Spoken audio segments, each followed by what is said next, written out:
Sou da Igreja Capaz do Senhor Jesus? Amém. Oh, glória. Abra comigo, por gentileza, no tema. Mateus, seu capítulo 27. Versículo de número 51.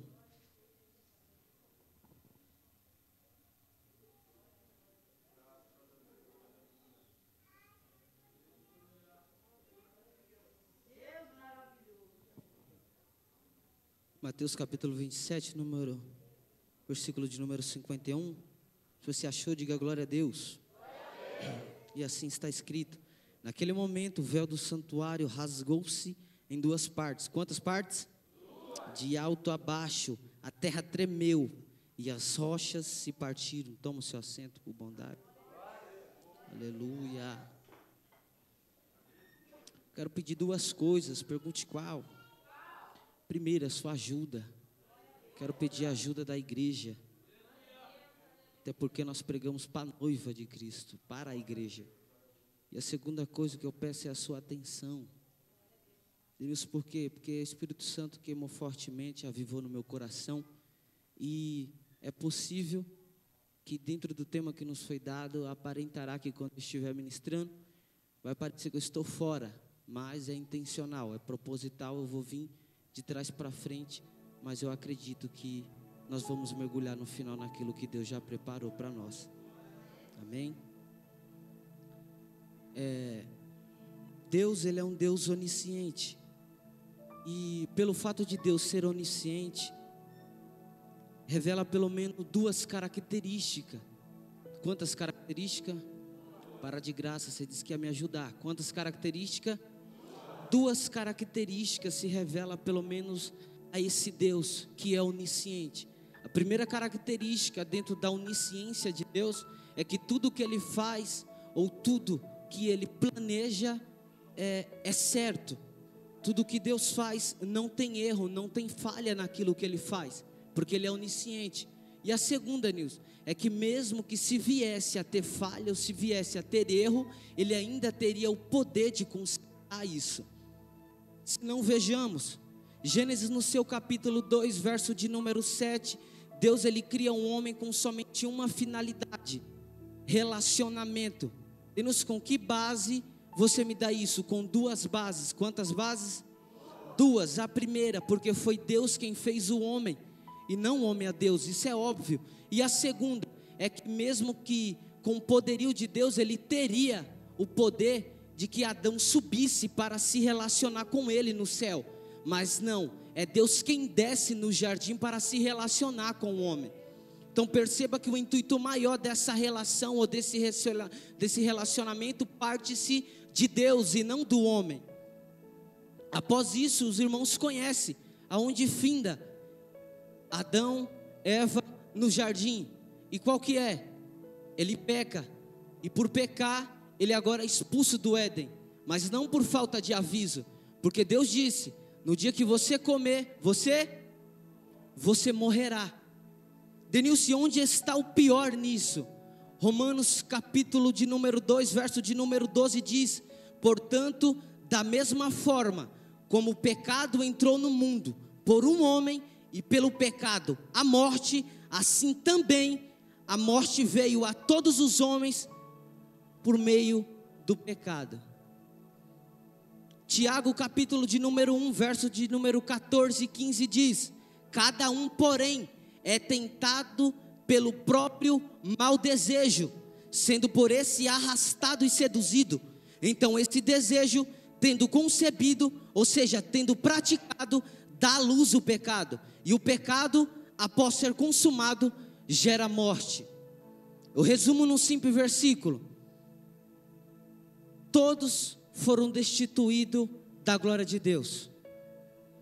Todos, ninguém mais tem acesso, pois todos pecaram e todos foram destituídos da glória de Deus. Ou seja, a partir do erro ou do pecado de Adão, nós agora caminhamos para uma morte eterna.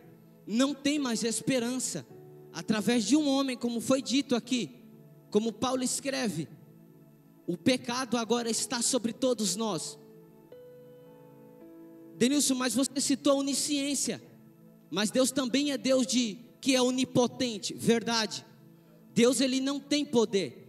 Deus, ele tem todo o poder. Deus, ele é tão poderoso que, se eu pudesse resumir, é que Deus, ele é poderoso ao ponto de fazer o que quiser, exceto uma coisa. Pergunte qual?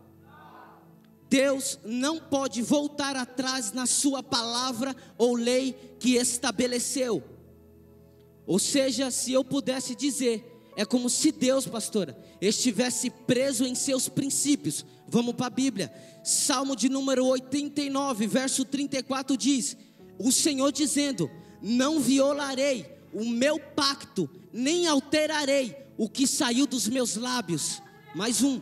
Isaías capítulo 40, verso de número 8, ele diz: a relva murcha, as flores caem, mas a palavra do nosso Deus permanece para sempre. Mais uma só para você melhorar esse glória a Deus. Jeremias capítulo 1, verso de número 12, ele diz: então me disse o Senhor, viste bem, porque eu velo sobre a minha palavra para cumprir. Perceba que Deus, quando estabelece algo, ele não pode voltar atrás, até porque Deus, ele é soberano, só não é tirano. Então perceba que Deus respeita os seus princípios.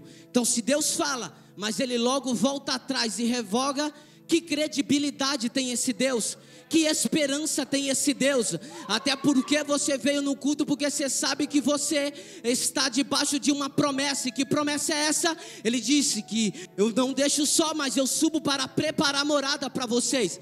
Então logo, se esse Deus não tem credibilidade, ou se ele não tem poder, autoridade dentro da sua palavra, porque tudo que ele faz ao mesmo tempo, se ele tira, nós não estaríamos aqui crendo na palavra que ele liberou. Então perceba que Deus, ele está preso à sua própria palavra. Deus está preso aos seus próprios princípios. E uma das leis que Deus criou através da escrita de Paulo, em Romanos capítulo 6, verso de número 23, está escrito: pois o salário do pecado é... o salário do pecado é a morte. Denilson, mas o propósito de Deus não é que o homem morra, verdade, mas é que ele viva para que a sua aliança e o seu relacionamento permaneça para sempre. É verdade. Porém, Deus, já que ele não pode quebrar a sua lei ou voltar atrás na sua palavra, só tem um jeito. E esse jeito, cooperador Felipe, ele precisa criar um conceito missionário, para que ele não burle a lei que ele estabeleceu. Ele precisa criar um conceito para que ele possa de novo fazer com que o homem permaneça vivo, mas também fazer com que a sua palavra não possa voltar atrás ou ser adiada. Como que é isso, Denilson? É um conceito chamado de capará. Eu explico isso daqui. Quem tem criança pequena em casa, levante a mão. Você tem criança pequena em casa? Mais direcionada às mães, às vezes por estar mais com o filho. Então o que é capará, Denilson? Capará é um copo, está posto sobre a mesa, e a criança, ela começa a correr em volta da mesa, e ela corre porque ela é voltada por impulso, e a mãe diz: não corra, se você correr, é possível que você caia, se arrebente, se quebre todinho. Não corra. A criança ouve, mas logo ela volta a correr de novo. Por quê? Criança pensa pouco. Criança é movida por impulso. Então ela corre. Nessa consequência, ela bate na mesa, o copo que está sobre a mesa cai no chão e se quebra. Ora, isto é capará. A mãe pega a criança e, antes de punir a criança, ela vê, missionário, se a criança está inteira, não é assim? Ela vê se a criança não se machucou. E ela vê que a criança não se machucou, ela diz: era para você se quebrar todinho, se machucar, mas o copo se quebrou no seu lugar. Isto é capará. Então qual que é o conceito de Deus para não quebrar a sua lei ou a sua palavra naquilo que ele estabeleceu? Ora, o salário do pecado é: se eu peco, eu morro, mas morro sabendo que morri pelos meus próprios pecados. Então qual que é o conceito de Deus? Ele diz: tem um jeito, porém alguém tem que substituir o pecador e pagar essa conta. Levítico capítulo 16, Permita, pastor, eu entrar nesse ensino. De terça-feira nós estamos aprendendo sobre Levítico, sobre consertar o altar. Eu vou deixar para a pastora esse manto. Levítico capítulo 16, de todas as ofertas estabelecidas em Levítico, desde o capítulo 1, essa oferta não se compara. Esse sacrifício não se compara. Por quê? Esse sacrifício não é um sacrifício de gratidão. Não é um sacrifício de fazer uma adoração a Deus, entregar a Deus como ação de graça. Não. Levítico 16 é Yom Kippur, é expiação. E o que é expiação? Dentro do cenário que, como o pastor já disse aqui, dentro do conceito que Deus estabelece no tabernáculo, existe pelo menos 3 principais funções dentro do tabernáculo. Quantas? 3. O pátio, o lugar santo e o lugar santíssimo.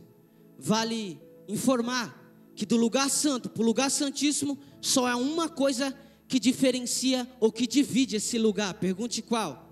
Um véu. Vai entendendo? Então o que é isso? Expiação é, pelo menos uma vez por ano, o sumo sacerdote, ele se achega para oferecer esse sacrifício em prol de pecado. Só que Deus fala para Moisés: manda que o sumo sacerdote traga 2 bodes. Um não, 2. Por quê? Porque um morre agora e o outro leva como expiação para o deserto. E quando ele morre, dá ingresso a um sumo sacerdote. Entra uma vez no ano no lugar santíssimo para oferecer o sacrifício a Deus. Ele pega do sangue do bode que foi e do bode expiatório que manda para o deserto. Eles põem a mão na cabeça, como se estivesse passando o pecado do povo para o bode, e manda para a expiação. No lugar santíssimo, onde fica a arca, a tampa do propiciatório, ele espirra o sangue, simbolizando: era para ser meu esse sangue, mas o bode teve que morrer no nosso lugar, e estamos aqui. E quando que nós entra de novo? Só ano que vem. Então perceba que esse ingresso de matar esse cordeiro, para que ele não somente continue vivo, mas que eles entrem uma vez por ano no lugar santo, só dá acesso a um. A questão é, Deus não quer que só um entre. Deus quer pôr Itapevi para dentro por inteiro. Mas alguém tem que pagar essa conta. Quem paga esse boleto? Ora, nós estamos num tribunal, se assim eu posso dizer. Desse tribunal eu preciso pelo menos especificar algumas coisas. Qual que é a primeira, Denilson? É que Satanás, ele não tem poder nenhum em tocar em um santo. 1 João capítulo 5, verso de número 18 diz: pois aqueles que são nascidos de Deus, o maligno não os toca. Então se Satanás não tem autoridade para tirar a perna, para tirar braço, para tocar no santo, o que ele faz? Ele só tem uma brecha. Quantas brechas? Ele só tem uma. O que ele faz? Ele sobe aos céus e ele nos acusa diante do Pai, de dia e de noite. Ele sobe aos céus e ele nos acusa, de dia e de noite. Cacá vai entender. Então quem é Satanás? Satanás é o advogado de acusação, Aleph. E o seu cliente é o pecado. Então quando o culto começa e o Denilson entra aqui, se eu tiver em pecado e clamo, o advogado de acusação diz: meritíssimo,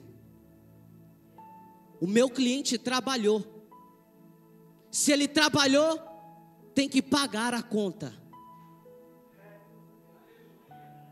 O juiz olha e diz: não tem o que fazer. Quando vai bater o martelo, o advogado de defesa toma a palavra e entra. E ele diz: concordo, o salário do pecado é a morte. Mas também está escrito que se o meu povo, que se chama pelo meu nome, se humilhar e orar e se arrepender dos seus maus caminhos, então eu, Senhor, descerei dos céus, perdoarei os seus pecados e sararei a sua terra.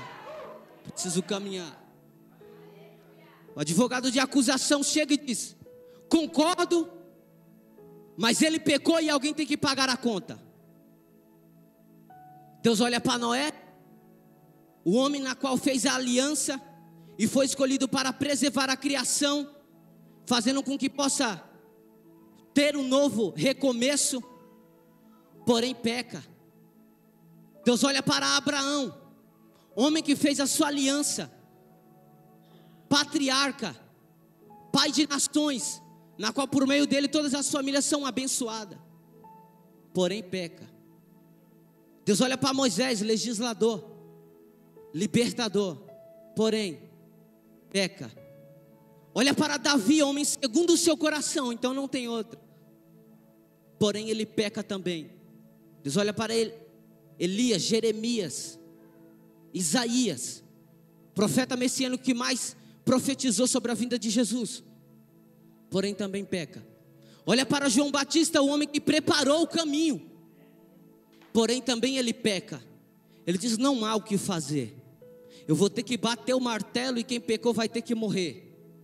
Quando ele levanta para bater, alguém no céu levanta, sobe as mãos e diz assim, o que está registrado em Filipenses capítulo 2: e não tendo por usurpação ser igual a Deus, antes esvaziou-se de si mesmo, e assumindo a forma de servo, foi fiel até a morte, e morte de cruz. Então perceba, por isso que quando Jesus está crucificado, que foi a palavra que o pastor disse aqui, nas suas últimas palavras, Jesus diz, tetelestai, que não só quer dizer, está consumado, mas também quer dizer, a dívida está paga. Prova, Denilson, eu provo. Colossenses capítulo 2, verso de número 14 e 15, ele diz, e a cédula que era contra eles, Deus o rasgou para a glória de Deus, pendurando no Calvário. Aleluia. É por isso que para você estar aqui, para nós estarmos aqui, houve-se um preço, Felipe. E que preço é esse? Esse preço não foi partido por sangue de bode, não, não. Esse preço foi dado pelo sangue de Jesus Cristo, que quando meteu o pé na porta, abriu a porta e agora não tem mais porta, só batente, abrindo um novo caminho chamado graça. E essa graça que entra nessa casa está dizendo, nem era para nós estarmos aqui, mas já que Ele pagou, eu preciso no nome de Jesus liberar essa palavra. Por quê? Porque Satanás, ele vai ter que guardar o dedo dele no bolso. Denilson, por quê? Porque ele achou que o final terminaria em morte, mas a morte só ficou em 2 dias, porque no terceiro ele ressuscitou. Remarachanda calabaragaia. E Salmo de número 24, como foi citado, ele diz, abri as portas, ó vossas cabeças, que entrará o Rei da Glória. E alguém que está dentro não entende, pergunta, quem é esse Rei da Glória? Alguém lá de dentro responde, é o Senhor, poderoso na batalha, Ele é o Rei da Glória. Oh glórias a Deus, oh glórias a Deus.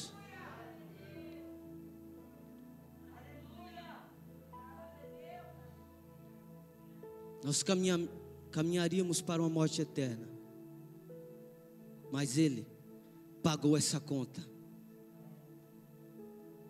E é verdade que se cumpre em João, no seu capítulo 12, a partir do seu verso 1, uma das realidades que mais acontece na nossa vida. Eu falo porque sou o primeiro, estava chorando até agora por causa dessa palavra. Denilson, o que se cumpre? O texto é conhecido, ora. Diz que é Páscoa. É? Está na mesa Maria, Marta e Lázaro, os 3 irmãos. Só que o capítulo 12, ele dá acesso para o capítulo anterior, que é o 11, na qual Lázaro morre e Jesus vai, remove a pedra e ressuscita Lázaro. Capítulo 12, eles já estão na Páscoa. Lázaro já está ressuscitado e se assenta à mesa. E é verdade que todas as vezes que Jesus passava por aquela região ou por aquele lugar, não tinha eles como somente membros, tinha eles como amigos. Prova disso é que Lucas capítulo 10, toda vez que ele vai, ele já tem a casa de Marta e de Maria para se achegar. Tem a casa de Maria para que possa estar. E você conhece o texto. Jesus entra, Maria senta aos pés e Marta está trabalhando na casa. Mas é verdade que o lugar onde eles moram se chama Betânia. E o significado da palavra Betânia é casa da miséria ou casa da aflição. Já caminho para a conclusão. Então do capítulo 11 para o capítulo 12 passa-se alguns dias. E passando-se alguns dias, que é onde chega a Páscoa, eles se assentam. E o que se dá a entender é que eles vão comemorar. Eles estão felizes, estão à mesa, estão no meio de pessoas que o conhecem, de pessoas que têm intimidade. Só que onde está o problema nisso, Denilson?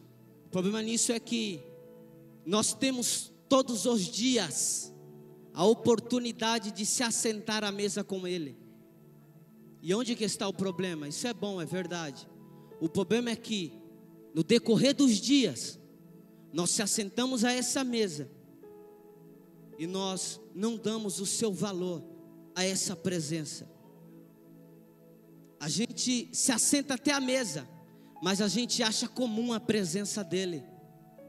A gente até se assenta à mesa, mas hoje é só mais uma noite. Mas hoje é só mais um culto. Estamos na presença dele, mas para nós é só para bater a carteirinha. A presença dele está se tornando comum. Mas Maria se levanta com a cabeça fresca do que aconteceu no capítulo 11. Outrora ressuscitou seu irmão. Ela levanta e ela levanta com um propósito. Ela faz uma pergunta: se para vocês a presença dele é só mais uma noite, é só mais uma campanha, é só mais uma quinta-feira, para mim não. Eu sei a miséria que estava a minha casa. Alguém já está entendendo? Eu sei da onde ele me arrancou. E não dá para estar na presença dele de qualquer jeito.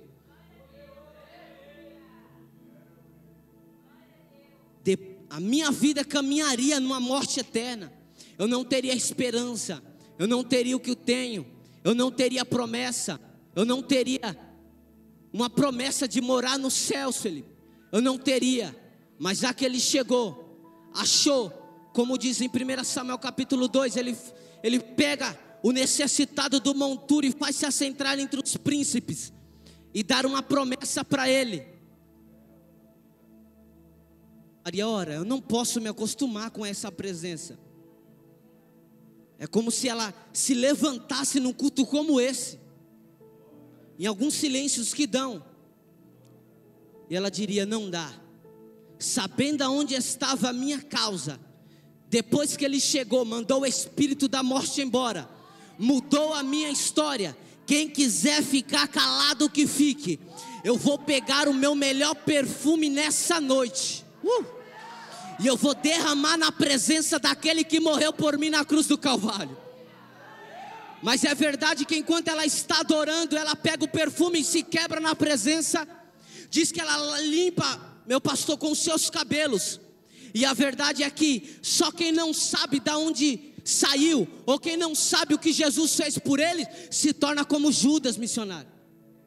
Como assim? Enquanto ela sozinha se levanta na casa, começa a dar glória a Deus, começa a levantar, começa a quebrar o perfume nos pés dele, alguém que está de fora olha e diz assim: para que tudo isso? Para que esse glória a Deus do Alexandre? Para que levantar a mão igual João? Para que ficar de pé? Para que gritar? Isso aí é exagero. Para que ficar na banda? Para que ficar até as altas horas? Para que 3 dias de culto na semana? Não faz sentido. Se pegasse esse tempo e gastasse com uma coisa que te traria um benefício melhor. Só que quem está adorando não bate boca com quem está Releba da calabaia.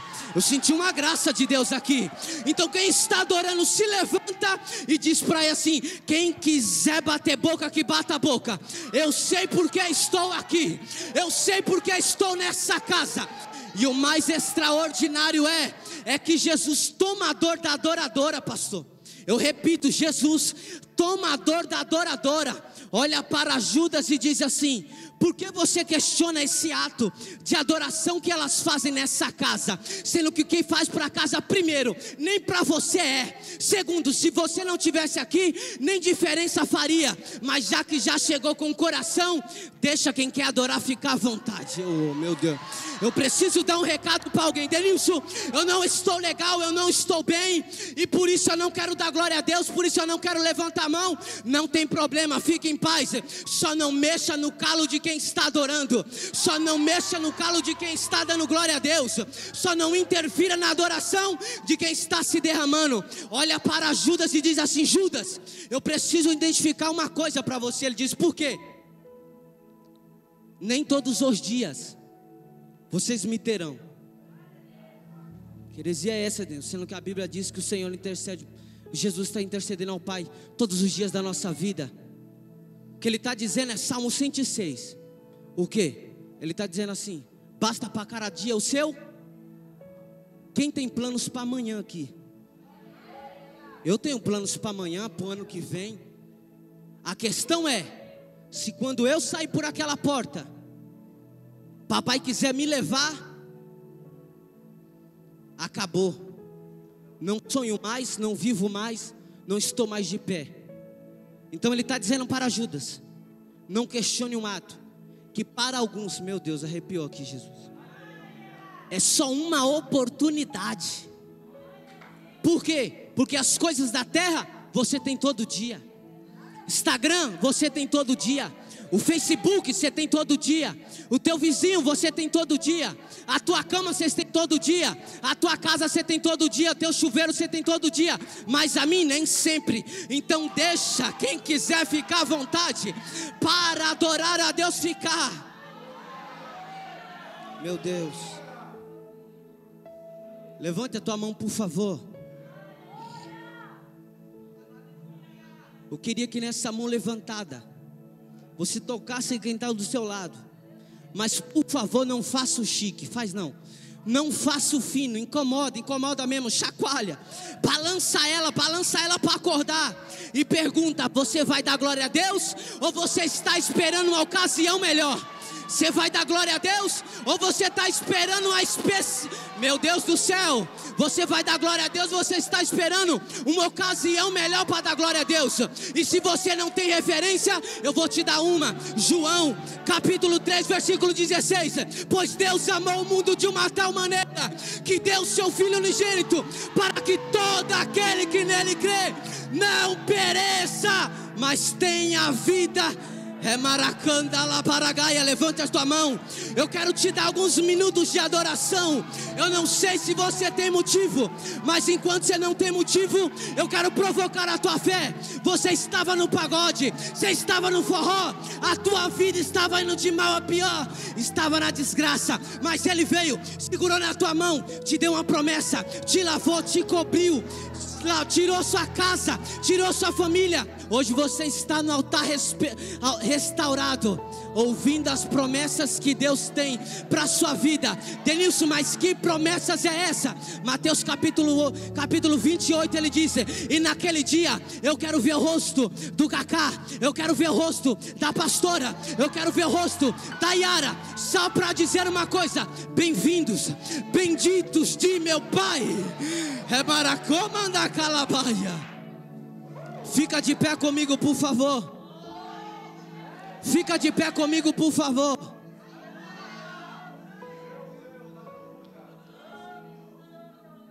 Eu acho engraçado, eu preciso provocar a tua fé.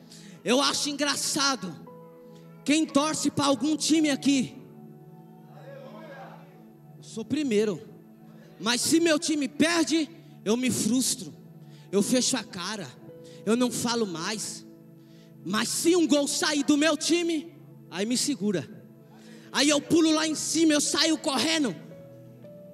por causa de um couro que beijou uma rede. Mas vir nesse culto e dizer: Senhor, opa, a pastora já entendeu.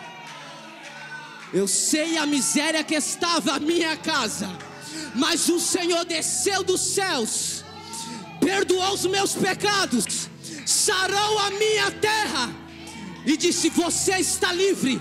Denilson, o que você está dizendo? Eu estou dizendo que a mensagem do véu é essa. Nós estávamos presos até quando ele desceu e disse: está consumado, a dívida está paga.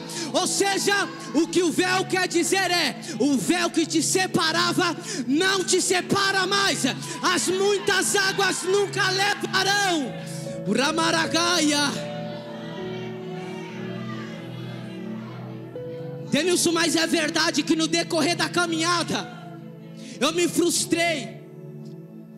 É verdade que no decorrer da caminhada eu fui me afastando, e esse amor agora está muito longe. Romanos 8:38 dá um recado: o que nos separará do amor de Deus? Você não tem motivo para dar glória a Deus? Eu te dou um. Pode você não amar Ele, mas Isaías capítulo 49 verso 15 ele diz: ainda que a tua mãe te esqueça do ventre, porém eu, o Senhor, jamais me esquecerei de ti. Ele está dizendo: eu te trouxe a esse culto só para refrescar a tua memória. Que o quê? Que eu posso te dar o carro? Posso. Eu posso te dar terra? Posso. Eu posso abrir a porta? Posso. Mas a maior recompensa ainda está. É baracaia. A maior recompensa ainda está. Ainda é sentir essa presença. Porque eu recebi uma profecia aqui, eu pulo, eu marcho nessa igreja, mas só ouvi de dizer assim, ó: o céu te conhece, o céu te conhece, o céu te conhece, o céu te conhece. Ainda é suficiente para essa presença que está sobre essa casa tomar os seus filhos de verdade. Não, eu preciso perguntar. Balança quem está do teu lado, balança, balança, balança. Pergunta para ele: vai se segurar? Ou você vai dar o lugar que sempre foi dele? Vai se segurar ou você vai dar o lugar que sempre foi dele?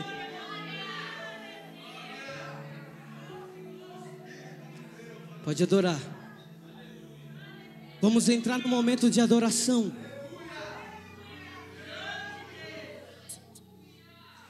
E o maior motivo de adoração é só uma.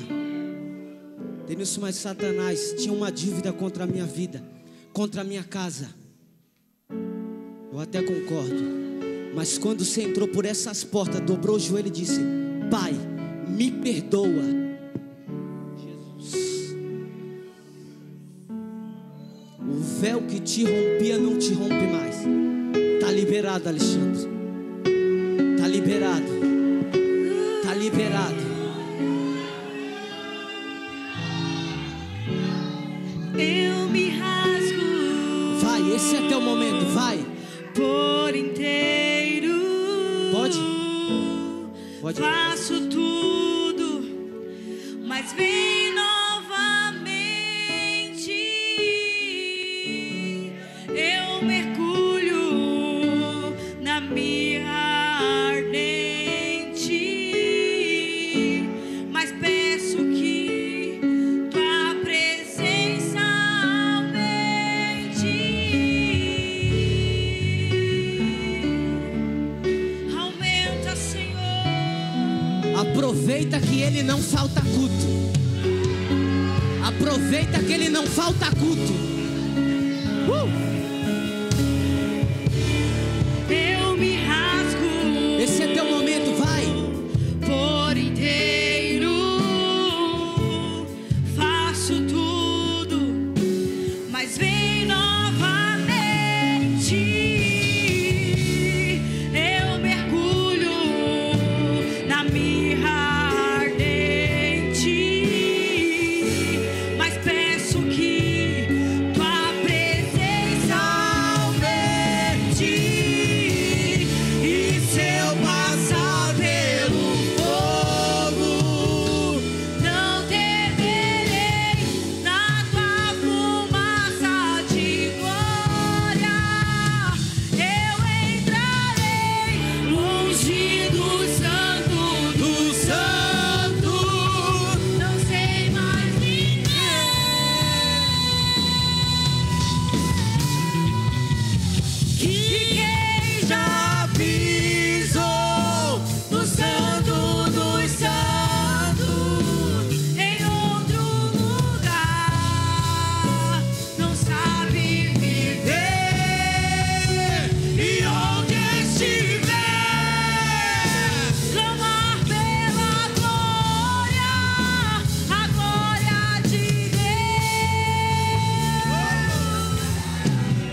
e glória.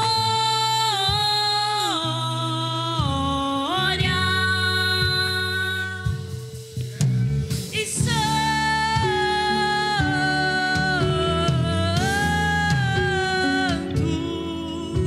e